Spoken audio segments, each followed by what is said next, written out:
शरणं गच्छामि धम्मं शरणं गच्छामि संघं शरणं गच्छामि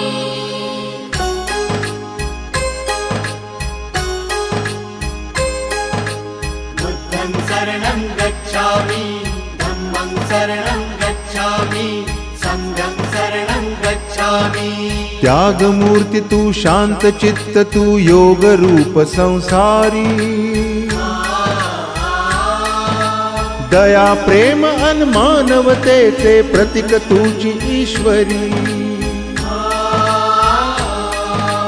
सिद्धमूर्ती सिद्धार्थ गौतम सकलांचा स्वामी